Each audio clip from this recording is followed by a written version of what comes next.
Ini hanya Allah turunkan untuk umat Nabi Muhammad SAW. Catat ini ya. Dan saya belum pernah bagi dimanapun yang ini, yang versi lengkapnya.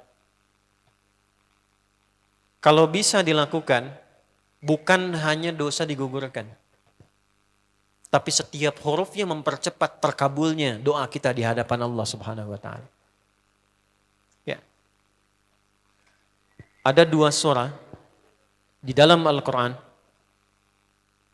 yang bila 2 surah ini dibacakan, itu setiap hurufnya dihitung bisa berpotensi menggugurkan dosa sekaligus mengabulkan doa-doa yang dimintakan. Sepanjang doa itu baik untuk urusan dunia akhirat kita. Kalau salah satu kurang baik diperbaiki oleh Allah. Misal dunia baik tapi akhirat tidak. Maka diperbaiki oleh Allah kepada yang lebih baik. Surat pertama Al-Fatihah. Surah kedua Al-Baqarah. Ya. Sebelum doa baca tuh Al-Fatihah sama Al-Baqarah. Tapi Al-Baqarahnya tidak dari ayat yang pertama. Kepanjangan. Cukupkan di ayat 285 sampai ayat 286, 2 ayat terakhir. Hadisnya sahih. Kalau mau dikuatkan biasanya banyak ulama memasukkan ayat 284. Ada yang sudah masuk ke dalam Ka'bah di sini? Ini informasi saja. Dan 3 ayat ini, Al-Baqarah 284, 285, 286, itu ayat yang dituliskan di dinding Ka'bah. Itu yang saat berhala dikeluarkan, gambar-gambar dihapus, itu ya, syair-syair diganti dengan ayat Quran sehingga jadi kain kiswah Ka'bah di luar. Itu ada sejarahnya. Yang di dalam pun dihiasi dengan hiasan ayat Al-Quran. Di antara yang dituliskan itu Al-Baqarah ayat 284, 285, 286. Intinya di 285 dan 286-nya. Tadi rakaat pertama yang saya bacakan dalam salat Isya. Hadisnya sahih. Itu spesial malaikat Jibril turun kepada Nabi Muhammad SAW mengabarkan kabar gembira siapa yang membiasakan membaca Al-Fatihah. Ya, kemudian 2 ayat terakhir di Al-Baqarah dari amanar rasulu sampai fansurna 'alal qaumil kafirin, tidaklah dia membacakan itu kecuali setiap hurufnya dijaminkan mengabulkan doa-doa yang dia mohonkan sepanjang benar doanya dan tidak diselimuti maksiat. Ini maaf ya. Ini saya minta maaf dulu nih. Kalaupun Anda benar doanya khusyuk sampai nangis, tapi ada selimut maksiat dalam permohonan doa itu pengabulannya mental lagi. Hadisnya sahih. Thumma dzakara rajula yutilu as-safara ash'atha aghbara yamuddu yadayhi ila as-sama' fayaqulu ya rabb faqala Rasulullah sallallahu alaihi wasallam anna yustajabu lidzalik famat'amuhu haram mashrabuhu haram malbasuhu haram wa ghudhiya biharamin fa anna yustajabu lidzalik. Rawahu Muslim. Nabi mengisahkan seorang lelaki menempuh perjalanan jauh. Awas, menempuh perjalanan panjang untuk ketaatan itu mempercepat doa dikabulkan 2 kali lipat dibanding orang biasa. Makanya kalau ada orang mau ke Mekah umrah, mau haji, titip doa. Ada yang mau beasiswa ke Madinah, ke Mekah, ke Al-Azhar, ke Mesir, titip doa. Saya biasanya kalau mau berangkat umrah, Ustaz titip doa, ayo tulis banyak tuh. Enggak saya baca. Saya simpen aja, ntar dekat Ka'bah, ya Allah engkau maha mengetahui. Ya. Mohon kabulkan semua doa-doa ya dari teman-teman jamaah yang dititipkan dalam kertas yang telah mereka tuliskan itu.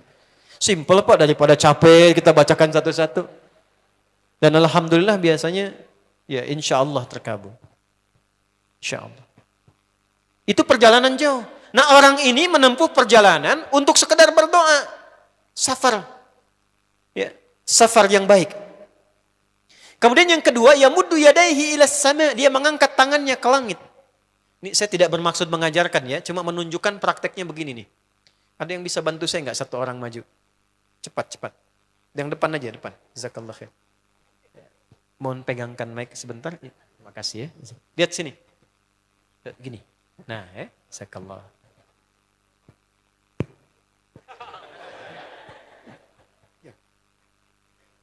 Nah, gini ya. Ini tangan, lihat telapak 2 ya. Berdoa itu sesuai porsinya, dan ikuti caranya Nabi.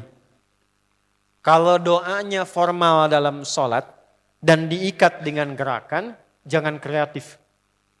Ikuti seperti Nabi yang contohkan. Misal dalam sholat, shollu kama ra'aitumuni usolli. Sholatlah seperti kalian melihat aku sholat. Nanti ada 3 posisi atau sampai 4 posisi dalam sholat yang mempercepat terkabulnya doa.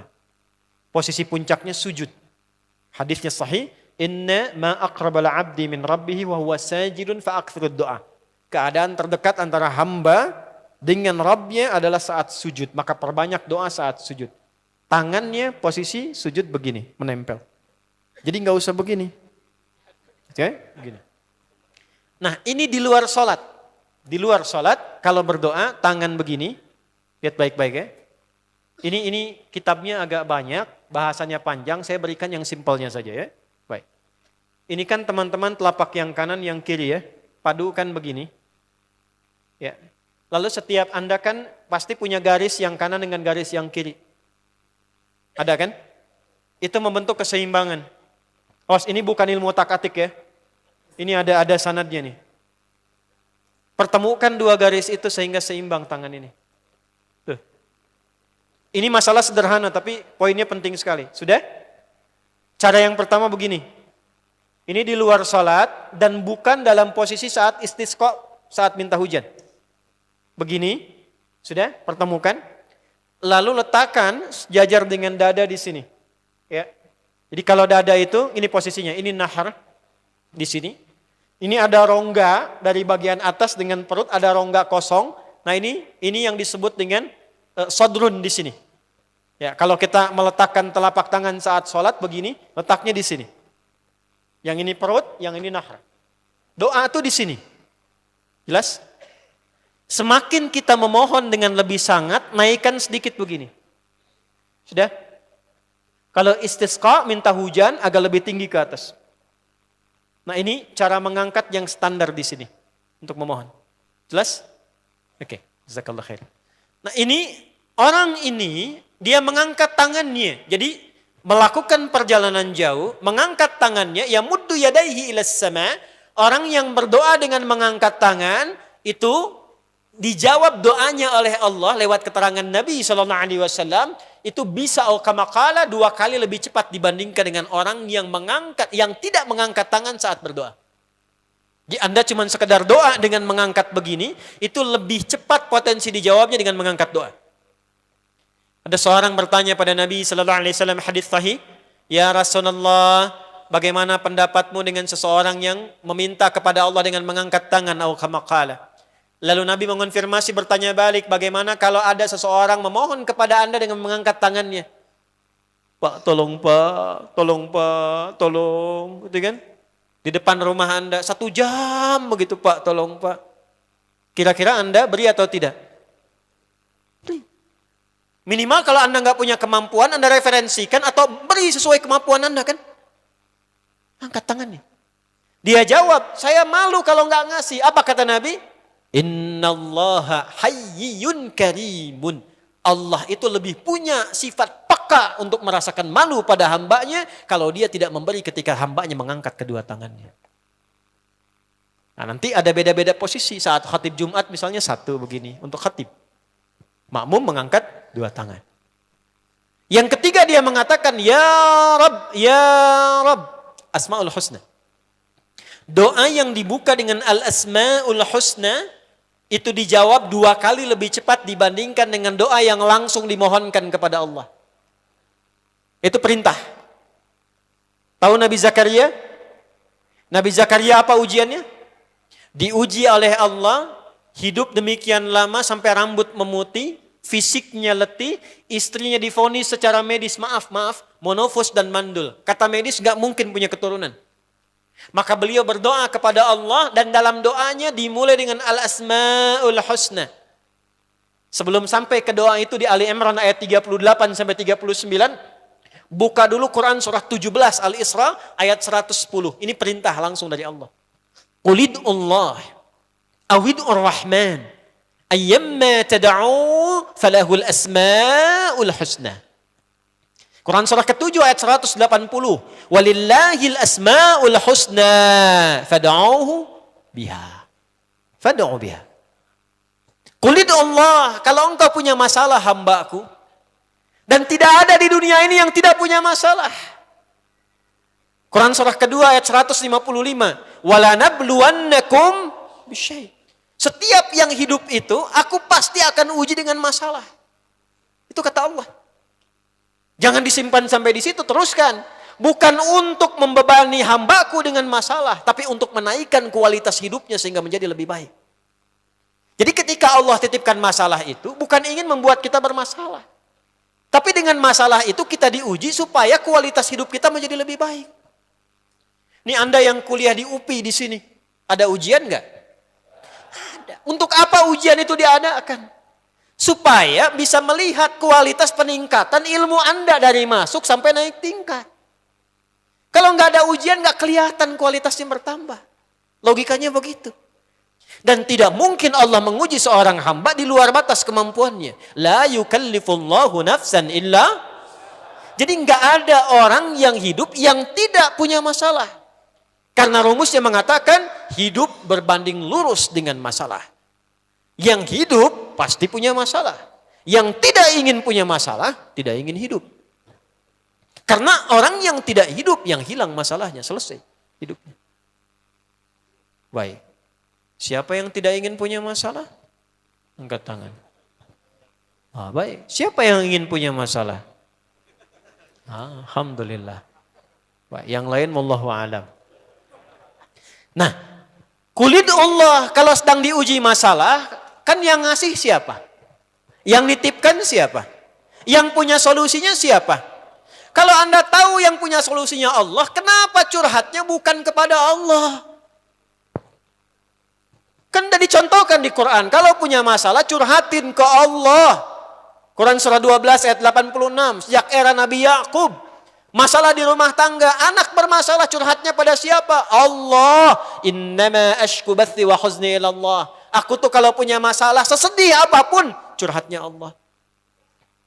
Bentangkan sajadahmu. Curhatkan dalam sujudmu. Tingkatkan takwamu. Wa may yattaqillaha yaj'al lahu makhraja.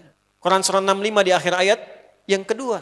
Bentangkan sajadahmu, curhatkan, habiskan dalam sujudmu, keluarkan tangismu. Sehingga bebannya jadi ringan. Walaupun solusi belum datang, hatinya sudah tenang. Yang diperintahkan, panjangkan sajadahmu, bukan panjangkan statusmu. Kita sudah tahu ayatnya, paham ketentuannya, tapi kenapa prakteknya ditumpahkan di Instagram, di Facebook, bikin vlog di YouTube, hanya untuk curhat saja. Dan ironinya dalam hal yang demikian, tahu yang menyelesaikan Allah. Sekarang tambah bonus, aminkan ya.